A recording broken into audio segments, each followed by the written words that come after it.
do revisionismo histórico do Milei, que, aliás, é uma tônica, né, da extrema-direita, né? Eu separei aqui, deixa eu compartilhar com vocês o Jamil Chad comentando brevemente aí sobre a notícia, né, da ONU divulgando essa questão aí. Vamos assistir o Jamil Chad rapidinho aqui, depois a gente comenta melhor. Nós tivemos acesso foi a uma carta sigilosa enviada pela ONU ao governo de Javier Milei com acusações muito sérias. Acusações basicamente de desmonte da política de direitos humanos, mas acima de tudo, de qualquer tipo de resposta em relação à ditadura argentina. Vamos só dar um passo atrás e lembrar algumas coisas fundamentais. A Argentina é o exemplo, ou pelo menos até agora, era o exemplo de um país que, na sua redemocratização, lidou com o seu passado tenebroso, lidou com a ditadura. Nós todos vimos aquele filme, em 1985, todos nós sabemos o que aconteceu na Argentina em relação aos processos contra os generais, contra os militares. Pois bem, o que é que essa carta indica? Uma carta de 12 páginas enviadas pela ONU para o governo Milei. Ele acusa, basicamente, o governo Milei de revisionismo, ou seja, de negar praticamente a existência da ditadura. E quais são as acusações? Porque são acusações muito, eu diria, concretas, não é só um discurso, olha só, vocês estão fazendo isso, etc. Não, vamos lá, vamos ponto a ponto. Em primeiro lugar, o governo Milei acabou com a unidade que cuidava de investigar, olha só, o sequestro de crianças durante a ditadura militar. Todos nós também conhecemos aquela história, claro, das crianças que foram sequestradas, que acabaram em famílias basicamente de militares. Nós sabemos todo o trabalho que ainda existe ainda na Argentina para identificar essas crianças hoje, claro, já adultos, identificar e eventualmente devolver aos pais, ou pelo menos reconciliar com os pais. Então, em primeiro lugar, acabar com a unidade que investiga o desaparecimento daquelas crianças sequestradas. Ponto número 1. Ponto número 2, suspendeu por 180 dias todo tipo de reparação às vítimas. São mais ou menos 20 mil vítimas na Argentina. Então, outra medida muito concreta. Terceiro ponto, uma demissão em massa, basicamente, dos funcionários, claro, da Secretaria de Direitos Humanos. Claro, para que direitos humanos, né? E quarto ponto também, absolutamente fundamental, é uma espécie de provocação que vem acontecendo, principalmente com os deputados governistas, indo, por exemplo, aos memoriais da ditadura e tentando recuperar essas áreas. Então, um caso que é contado nessa carta, que é obviamente escandaloso, são esses deputados do governo, junto com outras pessoas, querendo tirar foto ao lado dos aviões que faziam aqueles voos da morte, né, que jogavam os corpos no oceano. Enfim, provocações negacionistas de tudo isso. Agora, por que trazer isso hoje, nessa semana? Porque anistia, negacionismo, rever a história, tudo isso é o nosso debate do 6 de janeiro aí no Brasil e aqui nos Estados Unidos, do 6 de janeiro aqui nos Estados Unidos e no dia 8 de janeiro do Brasil. Isso mostra, obviamente, a importância de manter permanentemente a questão da verdade, da justiça e da memória em relação a esses momentos. E a carta termina com um alerta muito, eu diria, próximo a nós no Brasil. Se isso acontecer na Argentina, se a Argentina deixar de ser um exemplo para lidar com a ditadura, outros países vão passar pelo mesmo processo de revisionismo. Ou seja, obviamente, abre-se uma porta perigosa, e esse é o alerta que é feito pela ONU, justamente em relação ao tratamento do passado. O tratamento do passado não é falar do passado, é construir o presente e olhar para o futuro. Quando a gente fala da ditadura no Brasil, ou na Argentina, ou do dia 6 de janeiro aqui nos Estados Unidos, não é um tema do passado, é um tema absolutamente presente. Daí, Jamil Chad desenhou bonitinho, né? A carta, tudo aí, a notícia. Gurizes aí com vocês, ó. Videla morreu no banheiro fazendo esforço para evacuar. Eu tenho isso para falar. Foi fazer o 2, Bruno. foi fazer o 2. Videla morreu fazendo o 2 na prisão. Isso é uma vergonha também para todos os brasileiros. Tu já falaste isso aqui no programa, mas sempre é bom repetir, né? Isso é aquela coisa que sempre Videla é bom. morreu fazendo 2 na prisão. E o mais importante não é que ele estava fazendo 2. É que ele fez tanta merda na vida que a última também foi. Não, é que literalmente a gente teve o Videla preso até os seus últimos dias. O Videla morreu na cadeia. Sabe o que me dói? Muito importante. O que me dói é que durante o governo Bolsonaro, durante os 4 anos nos quais houve, sim, um discurso contra... um discurso pró-golpe militar, pró-governo militar, o Brasil teve na mesma situação que o Milei está hoje, o Brasil viveu esse mesmo momento e não teve 12 cartas da ONU. O que me dói é entender que, sob um governo Trump, que é o grande financiador da ONU, vamos ser sinceros, é quem bota a grana para a ONU rodar, tanto que quando ele parou de botar dinheiro, a ONU enfrentou muitas dificuldades. Quando teve sob o governo Trump, a ONU decide ficar calada. Infelizmente, a gente não teve essa mesma atuação. Hoje em dia, a gente está passando a vergonha, como brasileiro, de falar esse meio é de verdade. A gente tem a vergonha de ver que tem advogados que estão enviando e-mails indiretos para a Corte Suprema para conseguir entregar ou retirar um passaporte, a devolução de um passaporte de um ex-chefe de Estado que está inabilitado, que foi corrupto, que tentou dar um golpe, que cometeu 1001 atrocidades, e todo mundo está calado. Cadê uma carta dessas sobre o revisionismo que se vive no Brasil? Cadê uma carta dessas sobre o revisionismo que se vê dia a dia nas redes brasileiras?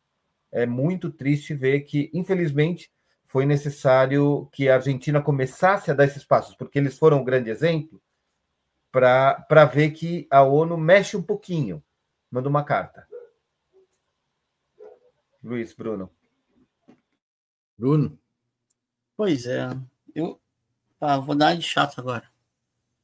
Mais chato ainda, né? Quando a então vice-presidenta, na função do seu cargo, Cristina Fernandes de Kirchner, sofreu um atentado em setembro de 2022, seriam dois operadores e 2 no apoio.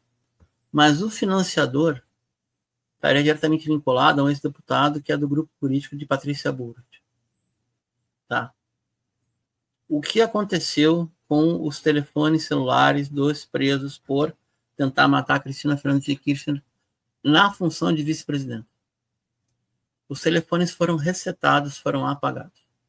Quem apagou os telefones celulares? Ninguém sabe. De quem era o Ministério da Segurança Interna? Um homônimo do presidente Alberto Fernandes, também chamado Alberto Fernandes.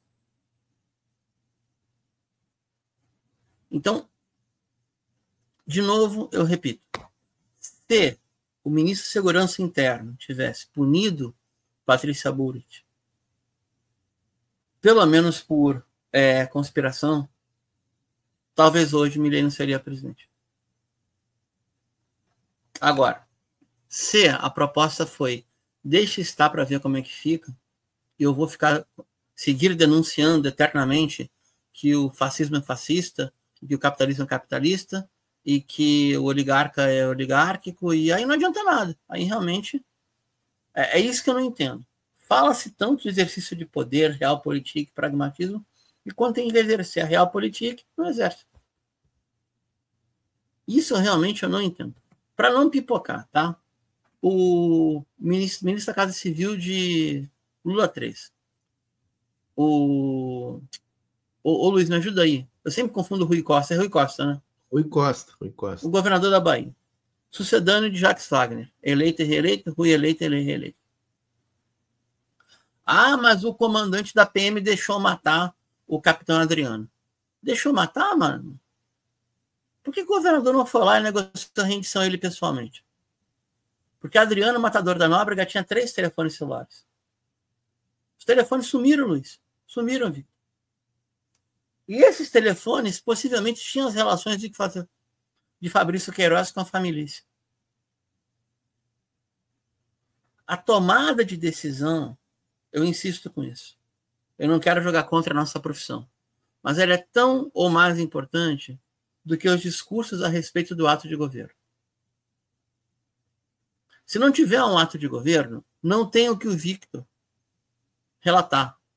Não tem o que a gente comentar. Não tem. Então, o que hoje ocorre em relação ao Centro Cultural Memória Haroldo Conte, que era um escritor vinculado ao PRT, um grande escritor argentino que foi desaparecido político, por isso que o nome é esse, ficou conhecido como Memória da ESMA, Escola de Mecânica da Armada, é muito interessante. Até porque, gente, olha só, Luiz, vive em Porto Alegre, né, Luiz? Então, amigo, o Jorge Macri é um Sebastião Melo com grife. Porque a ESMA fica num lugar cujo metro quadrado não é valorizado, é valorizadíssimo. Na frente do Núñez, né? Na frente do Monumental ali. Pessoal, fica colado na Avenida Libertador. O PIB argentino concentra da Recoleta até a divisa com Vicente Lopes, mais ou menos. Quer esticar? Vai da Recoleta até mais ou menos a região de Nordelta. Ali concentra o PIB argentino. E se ele entra em acordo com a aliada de Macri, que é a vice-presidente Vitória Villarreal, que era advogada dos criminosos de guerra interna. A vice-presidenta defendia legalmente aquele que morreu cagando. Ela era o seu defensor legal. A defensora legal de Videla, que morreu cagando, era a Vitória Villarreal. Ela existe na política argentina em função dessa defesa legal. Para fechar meu comentário, o troço é tão escancarado que Vitória Villarreal e Javier Milei não se falam. É o ponto de encontro dos dois. E entra um terceiro, né? Milei, ele era muito sincero, agora deixou de ser, né? Ele era sincericida, como se fala na política, né? Escuta essa. Perguntaram para ele, de Maurício Macri, ele xingava todo mundo. Ele chegava assim, Milei, e o prefeito de Buenos Aires, futuro prefeito, Jorge Macri? Não, esse é um homem de negócios. Só quer fazer dinheiro, tá tudo bem. Prefeito eleito, tá? E se o prefeito eleito entra em acordo com o governo nacional, desapropria uma área da ESMA, que não existe mais ESMA, não existe mais centro cultural, e cria um empreendimento imobiliário? Vocês duvidam? Eu não duvido. Não duvido nada. De Jorgito, não duvido nada. O Macrito, não duvido nada. Então, ainda por cima, tem especulação imobiliária em cima de 30 mil mortes a partidos políticos. Ainda por cima tem isso. Tamanho do problema aí. E o que tu falaste... Só para trazer uma notícia, eu vou fazer só um parâmetro. É fora da América Latina, não tem a ver com a América Latina, mas o presidente da Coreia do Sul acaba de ser preso. Plantão. Saiu a notícia, plantão, faz os últimos 15 minutos. É uma boa notícia. É uma boa notícia que o presidente da Coreia do Sul, aquele cara que falou que a oposição era antinacionalista, não sei se vocês conhecem, né? Eles são contra a nação, esse discurso patriota, familicida. Bom, ele acaba de ser preso pela polícia, precisaram de 3 mil policiais para prender uma pessoa. Cara, era tão mais fácil entregar o passaporte e prender no aeroporto. Mas não vamos falar sobre isso, eu não vou falar de Brasil tanto. Você viu a ideia, né, Bruno? Você já gostou da ideia? Entrega o passaporte e prende no aeroporto, cara. É 1 a 1, é rapidinho. Já libera o passaporte, já expede a ordem de prisão, né? Já dá... O Victor e Luiz. Na mesma decisão dá para fazer. Pois é. Tem um empresário de ônibus no Rio de Janeiro, é filho do Jacó Barata, fala Barata Filho, né? Ou Barata Júnior. O cara é dono de linha de ônibus, ele é assim com o Eduardo Paes, tá? E aí ele estava no alvo do Marcelo Bretas, que é o Moro do Rio de Janeiro. Aquele juiz lá que era entupido de GH e testosterona e foi expulso da magistratura. O camarada que se mandou, está sendo achacado pelo Bretas, fazer um acordo judicial para entupir de dinheiro o escritório que o Bretas queria indicar. E ele fugiu para Portugal. Só que ele era tão muquirana. Sabe que ele foi preso, Luiz? Sabe que foi preso, Vitor? cara embarcou no aeroporto com passagem só de ida. Dono de empresa rodoviária, de empresa de ônibus. Esse cara é tão poderoso que o habeas corpus dele foi assinado pelo digníssimo Beisola, alias Gilmar Mendes. Entendeu? E o cara não comprou a passagem de volta, amigo. 12 vezes na TAP. Ele é o dono do BRT no Rio de Janeiro. Então, vale a minha observação. Atenção. Você, sacripante, empresário corrupto, neofascista, político de direita perseguido, compre sempre a passagem de volta. Vai morrer nessa passagem, Zapete não te pega na entrada do aeroporto. Ô, Bruno, enquanto tu estava falando ali, né? Memória horrível, né? Memória... Tu estava falando e colocando essa questão da necessidade de um ato de governo, de uma ação mais forte, né? E eu estava lembrando, né? Estava pensando cá com meus botões, né? Sempre é bom a gente fazer um registro histórico, uma recordação histórica, né? Que boa parte dos nazistas, no fim da Segunda Guerra, tiveram vida longa, ocuparam cargos importantes, né? A gente tem, por exemplo, o Waldheim, né, que terminou sendo secretário-geral da ONU, ganhou a eleição para a presidência na Áustria, tem até um filme muito bom, A Valsa para Waldheim, né? E tem outros nazis aí que tiveram vida longa na política, né? E aí tem aquela diferenciação, né? Na própria Alemanha Ocidental, muitos nazistas ocuparam cargos importantes ali, ministérios, né? Na Alemanha Oriental, não. Na Alemanha Oriental, a maioria foi para o paredão, não sobrou um, né? Nas mãos da União Soviética, né? E aí eu faço esse registro para a gente lembrar que o fascismo ele não antagoniza com a democracia burguesa e com os liberais, né? Tem muita gente que acha que os liberais e os fascistas têm um antagonismo forte aí. Não, eles convivem juntos.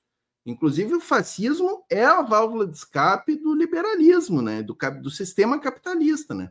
Isso não é o Portinho que está inventando isso aqui. Quem diz isso é o Pachucanes, o professor Alisson Mascaro, grandes juristas e filósofos aí que construíram toda essa teoria do que é o fascismo, né? E eu estou dizendo isso exatamente porque o fascismo ele convive muito bem com essa questão aí de negar a história, de colocar torturadores em cargos importantes, né? A gente estava vendo essa semana lá no nosso jornalzinho, de forma carinhosa, né, Bruno? Jornal dos Trabalhadores, o Silvonei virando secretário, né, em Santa Catarina, aquele cara da PRF lá, né? Então esses caras têm vida longa aí nesse panorama fascista aí que a gente está vivendo, né, de expansão de governos fascistas. Infelizmente a gente vai conviver muito com esse tipo de ação aí, fechando o raciocínio do Milei na Argentina. E será necessário uma grande resistência, né, Bruno? Tu que conhece lá na Argentina, os camaradas da Argentina, tu sabe melhor do que eu que eles lá são fortes na resistência. Eu acho que vamos ter muita luta aí pela frente, né? Nessa notícia que a gente repercutia por aqui, né, Bruno? Sabe o que eu acredito, Victor e Luiz?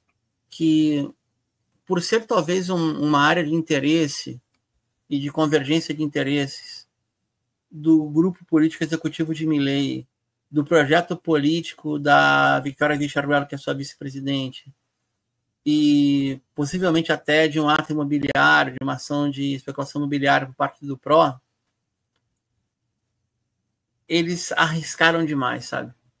Porque assim, eu fui na ESMA durante o governo Macri, e eu fui na Memória Desaparecidos Políticos, no Uruguai, durante o governo Lacache-Pou. É de chorar, cara. Porque, tá tudo esvaziado, não tem recurso, não tem nada. E sempre vazio. Então, se eles deixassem quieto, mas não, tocaram nas poucas pautas que unificam peronismo e esquerda argentina. Tá? Não nos confundamos. Existe uma esquerda argentina à esquerda do peronismo. Ela não é pequena. E ela é muito barulhenta. E existem os peronismos, que são gigantescos.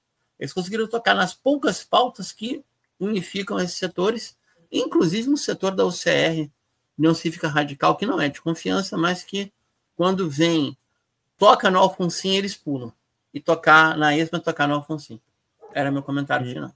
E só um detalhe, eu botei agora o link da página 12 no interno. Eu acho que você vai adorar essa notícia, né? Victor deu golpe baixo em nós aqui, ó, Bruno. Trouxe o página 12. Dois furos de notícia já. Página 12 tem preferência aqui na Voz da América. Bom, acontece que o juiz Ariel Lígio, a notícia saiu faz menos de meia hora, assinou 2 resoluções e obriga a Secretaria de Direitos Humanos para que tenha um pessoal capacitado nos 5 espaços de memória que eles queriam fechar na Argentina. Eles estão obrigados a manter pessoal capacitado. Além disso, ele tem que preservar o espaço. Não adianta ele falar assim, mas não teve uma enchente e não deu para cuidar. Não, o juiz mandou até limpar a canaleta do teto para não ter inundação, para nada estragar. Isso é muito importante, por quê? Porque a resolução libera o cuidado da memória de quem sofreu. Eu não sei, Bruno, se você pode comentar, mas eu lembro que a Victoria Montenegro, que é uma legisladora portenha, ela que entrou com essa ação e conseguiram essa resolução, né, que estabelece que não dá para despedir todo mundo, tem que ficar aberto, tem que proteger, e isso não tem... Quer dizer, o governo argentino, o governo do Prêmio Nobel judeu, vai ter que começar a... não, essa notícia a gente ainda não deu, vamos dar daqui a pouquinho. O Prêmio Nobel vamos nessa aí, Prêmio Nobel. Gente, vocês sabem... Por favor. Prêmio Nobel, deixa eu botar o Prêmio Nobel aqui, ó. Bota aí, cara. Que vergonha, cara. Aí. Que vergonha. Deixa eu falar uma coisa aqui, que eu não quero também pegar carona e... É o seguinte. Vamos lá, porque o tema é delicado, né? Eu não tenho mais medo de lobby sionista. Já até tive pouco temor, hoje não tenho mais não, tá? É o seguinte, ó. Pessoal... Olha essa cena aqui, ó. Que loucura, cara. É que isso daí é o Milei teatral, tá? O Milei ganhou público na Argentina fazendo comentários sobre sua participação em orgia de sexo tântrico, ou coisa que eu duvido. Tá? Mas ele era economista-chefe de um grupo econômico e era convidado a fazer parte dessas mesas de conversa aleatória, onde quase tudo é ridículo. Assim como aquelas comentaristas da TV da cidade de Buenos Aires que ridicularizaram Fernanda Torres pela conquista do Globo de Ouro recentemente. Algo assim, tá? Eles chamam de lá farândola. É fofoca, baixaria, mete político no meio. O Menem surfava nesse negócio, ele surfava. Mas, enfim. Pessoal, dados de entidades judaicas, não são meus, tá? Vou até citar um que tem isso de cabeça. O professor Bruno Huberman, da PUC de São Paulo. Judeu antisionista. O lugar onde mais se matou adultos judeus por perseguição política depois do nazismo foi na Argentina da ditadura. E 2 países párias, nesse sentido, apoiavam a ditadura militar argentina de forma incondicional. O Estado de Israel e a África do Sul do apartheid. Então, a DAIA, que seria uma espécie de CONIB da Argentina, está premiando aquele que não quer lembrar quem matou 3 mil judeus. Era tamanha a presença da esquerda judaica, Luiz e Victor, que tinha uma piada no Rio da Prata. Então, uma piada... Eu não sei se é racismo isso, eu acho que não é, porque é um elogio. Embora seja um estereótipo, né? Pô, esse partido não funciona, pô, esse partido tá uma zona, pô, essa corrente não tem organização. Não tem problema, não tem nenhum judeu militando, não, bota no secretariado que tudo funciona. Era a piada que corria na Argentina e no Uruguai na época. Ter uma ideia da presença da esquerda judaica. Eu conheço um monte. Agora, Milei se fez adepto ao Estado de Israel em função de figuras como, tá? O cara mais rico do país, Eduardo Elstein, maior dono de propriedades imobiliárias, de um banco hipotecário. Dario Epstein, que é o operador da BlackRock para a Argentina. O camarada esse, o rabino que entrega a Chabad Lubavitch, que é o incentivo espiritual do genocídio em Gaza. Tá bem? O economista Júlio Goldstein, que é diretor do BETAR, que é o Movimento Juvenil Sionista de Extrema-Direita. E, não contente com isso, ele indicou o chanceler argentino para substituir Diana Mondino, porque Diana Mondino votou de forma protocolar contra o bloqueio econômico a Cuba, e ele achou um absurdo isso. Devolvo a palavra. Esse é o Milei premiado. Quem o premia apesar dos 3 mil homens e mulheres de fé judaica assassinados na Argentina contra a ditadura militar. É isso. Eu ia dizer, né, que essa fundação que premia perde toda a credibilidade, porque assim, os requisitos do prêmio, ó, os logros profissionais, contribuições filantrópicas e apoios ao Estado de Israel. O Milei não tem nada disso, né? O Milei não preenche nenhum desses requisitos, então mais essa questão ainda. Mas eles falaram por quê? Um compromisso com Israel no momento crítico da sua história, incluindo, não sei se vocês lembram, se isso dá déjà vu, sua decisão de transferir a embaixada da Argentina para Jerusalém. Não sei se você lembra quem fez isso. Você lembra quem fez, Luiz? Bolsonaro tentou, né? Eu lembro quem fez também. O sócio do Maurício Macri, Horácio Carter, no Paraguai. Mas não ganhou nenhum prêmio da Genesis Prize. Também, quem falou sobre isso? Deixa eu ver. Os valores ocidentais, a democracia e liberdade do mundo. Apoio ao presidente ucraniano Volodymyr Zelensky em sua resistência russa e a estabilização da economia argentina em 2024, o que estamos falando, né? Não importa se 60% quase da população não tem dinheiro para comer no fim do mês, mas a economia deu 2,17% de inflação, mesmo que o salário perca poder de compra dia a dia. Quer dizer, não aumenta, cara, porque não tem quem compre. Não estamos falando de estabilização por política monetária. Né? Deflação. É deflação por falta de poder aquisitivo. Deflação e bicicleta financeira. Vai, Vitor. Cara, se você botar o quilo de filé mignon, eu vi em São Paulo, a R$ 99,00, e a promoção é que custa 97, você vai dormir em cima dele, porque ninguém compra por R$100 o quilo de carne. Não dá para comprar um quilo de carne por R$100. Então, não tem saída. Eu acho que isso daí é mais um tipo de gestão política da ultradireita para dar algum prêmio para o Milei e transformar ele, talvez, num símbolo de que a direita poderia funcionar no governo, principalmente se a gente considerar que só nesse ano a gente vai ter novas eleições. Aqui no Chile a gente tem novas eleições, a direita já conseguiu estabelecer, a direita tradicional já estabeleceu uma pré-candidata, que é a Evelyn Matei. Eu não sei se você conhece a história da Evelyn Matei, Bruno, que ela foi ministra do Pinheira, seu pai foi comandante em chefe da Força Aérea do Chile, foi um cara que foi até o Butantã. Ele visitou o Butantã na hora que o Butantã fazia aquele veneno botulino, fazia o botox venenoso para matar políticos. Então, dessa época, o cara que foi visitar o Butantã e convenceu o Butantã a fazer esse tipo de veneno, o botox venenoso, foi o pai da Evelyn Matei, a nova pré-candidata da direita tradicional chilena. E esse é um ano importante.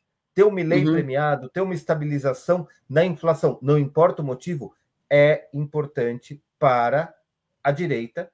Lembrando, você teve a volta do Steve Bannon, um cara que agora está batendo no Elon Musk, mas está aí, dando manchete.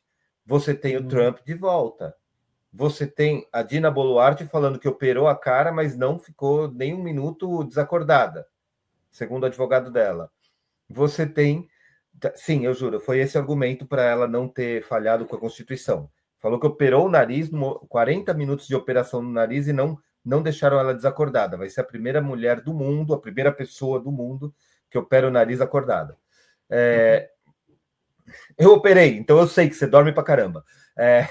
Você tem o problema na Bolívia, que você tem conflitos graves da própria esquerda. Você tem o Chile, que vai ter uma eleição presidencial que está marcada constantemente com o ataque aos avanços do governo. O governo que deu a saúde gratuita no Chile é o que mais tem sido atacado e o presidente tem péssimos níveis de aprovação. Tipo, parece o Lula quando falam que ele vai taxar o Pix. Lembra aquele projeto? Uhum. Projeto do Paulo Guedes de taxar o Pix? Então, a culpa é do Lula. Vamos lá, que mais? Você tem momentos nos quais a Cláudia... Sério. Por favor, Luiz, vamos para o México, que eu cansei de falar de Argentina, de Trump. E eu concordo com o Victor. É muito bom. Que eu mandei tá ótimo. Por favor, se puder botar aquele vídeo do WhatsApp, eu vou ser o homem mais feliz dessa live.